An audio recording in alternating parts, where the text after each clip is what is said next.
Instagramda savol tushyapti. Kelin uydan ketib qolgan, shaxsiy mulklari, ya'ni nima xalq tilida seplari nimani uyda qolgan, qaynasini uyda qolgan. Uni ajrimdan oldin olib ketish kerakmi, ajrimdan keyin olib ketish kerakmi degan savol bo'lyapti. Bu shaxsiy mulklar ayolning o'zini mulki hisoblanadi. Demak, kelinning mulklari hisoblanadi. Bunga kuyov tarafda agar bu mulklarning olinishiga hech qanday hissa qo'shmagan bo'lsa, bu mulklarga tegishga haqqi yo'q.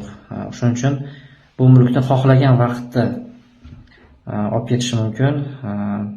Agar yashashga ko'zi yetmayotgan bo'lsa, u ajrimdan oldin olib ketiladimi yoki ajrimdan keyin olib ketiladimi, buni hech qanaqa ahamiyati yo'q. Eng asosiysi yashamaslikni birinchi navbatda hal qilish kerak. Agar yashash niyat bo'lmaydigan bo'lsa, yashashga to'sqinliklar bo'ladigan bo'lsa, u uyda turishda umuman imkoniyati bo'lmayotgan bo'lsa, xohlagan vaqtda olib ketishi mumkin bo'ladi. Kuyov tomon bunga to'sqinlik qilishga haqqi yo'q, chunki u mulk kuyovniki emas, kelinning mulklari. Faqatgina u mulkka zarar yetmasligi uchun o'sha guvohlar ishtirokida, ya'ni mahalla fuqarolar yig'ini ishtirokchilari, ichki ishlar xodimi, kelinning ota tomondagi mahallaning vakillari ishtirokida o'sha mol-mulklar ro'yxati tuzilib, kerak bo'lsa dalolatnoma qilinadimi, video syomka qilinadimi, o'sha guvohlar ishtirokida olinishi kerak bo'ladi. Chunki bu kelin tomonga ham kerak, kuyov tomonga ham kerak. Ertadan keyin mol-mulklarni olib ketib bo'lgandan keyin hech qanaqa bir ro'yxat tuzilmagan bo'lsa, dalolatnoma qilmagan bo'lsa, guvohlar bo'lmaydigan bo'lsa, bir-birlariga tuhmat qilishi mumkin. Ma'lum mulkimni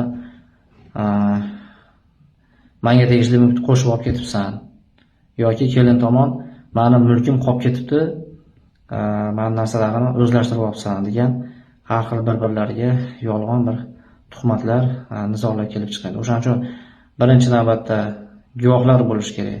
Mahalla vakillari o'rtadagi nizoni bartaraf qilish uchun ichki ishlar xodimi ham bo'lsa, maqsadga muvofiq bo'ladi.